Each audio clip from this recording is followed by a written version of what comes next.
Hi everyone, I'm Maddie with Temple of Geek here at WonderCon in Anaheim, California, and I am talking to Aaron Gilhuis. How are you today? Good, thanks for having me.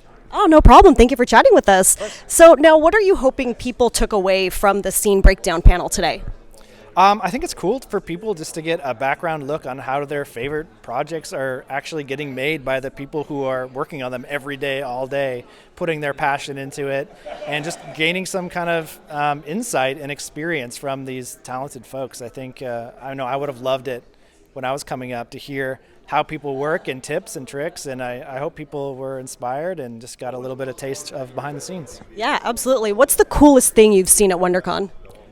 The cosplay is wild. Yeah. It is really crazy. A lot of people I don't know, but I saw one guy on like stilts, and I literally was shocked when I turned around. He scared me. It was cool. The costumes, people go all out, and I have so much respect for the craftsmanship and like dedication that I'm seeing. It's really cool. Yeah, that is really awesome. Any particular cosplays that you saw that you really jumped out at you? I saw a Wolverine that was rad. I saw a Batman from the Snyder Batman versus Superman with the trench coat, and that's like one of my favorite scenes. And so I was like, oh, I really dig that. I thought that was sick. That's awesome. Very cool. So now, what does composing for a biography film, such as Queen of the Ring, versus a fictional version of a film? I think, it's real people, so you have to be. I think it's more delicate in the writing process and directing process and even casting process to try and portray these people. They're living, breathing people who had a story. Composing for it, I just wanted to tell her story, and I wanted to kind of build out her world and have her kind of worldview and tell her story through music that kind of did her justice. And then she had these very grand dreams and aspirations and determination, and I really wanted to nail that and get that right for her and her family and her legacy. And just I hope her family and her fans watch it and can feel like the determination that I wanted to capture for her story. Yeah, that's incredible. Is there a difference in the way you approach composing for film versus television? It's a good question. Television, there is a lot more time to tell the story musically, so the themes can come around again and again. It's a slower development, where film it's very structured in the beginning, middle, end, and so we have a certain time to tell this story and to evolve. But it can take a lot longer over a TV show, especially a multi-season show. You really want those payoffs musically. And so it's a longer process, and you have to kind of draw out your plans and think specifically as to where you want it to go. Right. Yeah. What are some of the biggest challenges in composing?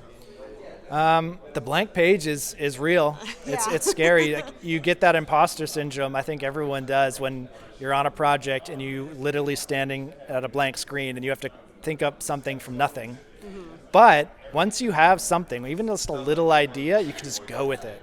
And so when you have a theme idea, and that scary part of handing in your theme and seeing if they like it or not, once you have that, it's so much better, and it's so much more fun, because that is the basis of everything you're going to write going forward. So I think that blank page, getting that theme approved and wanting people to like it is probably the scariest part. Oh yeah, I'm sure. Yeah, definitely. I feel like that goes for a lot of things too. When you have that start something, you're kind of like, whoa, what? Okay. It can be scary, but honestly, doing this for such a long time, people will ask me like, well, why don't you ever write music for yourself? And I'm like, I would have no idea. But if you give me a log line, I'll write you a 10-minute suite. Yeah. Because that's how I've trained myself to write and trained myself to perform, is getting inspired by the media. We often say that the screen or the picture will tell us what it wants musically. Yeah. And so that's how we've kind of been trained to write, is being inspired by the medium and by the stories. And then those ideas just come flooding through. Yeah. And so now, how early in the production process are you typically involved? It changes depending on the relationships. A lot of times I'm brought in just at the very end if I don't know them personally. A lot of times I'm brought in for the script phase, and it's fun to write something during that phase and even to inspire the actors on set sometimes. But typically, composer is brought in very late in the game while they're editing. So it's kind of a different for each project, really. Okay. Yeah. Do you have any advice for anyone looking to get into this industry? I think Mike said it really well on the panel, as he was saying, make sure that you are all in on this and you can't imagine doing anything else with your life. You do not have a fallback plan, and dive in 100% to this, like be dedicated to this craft.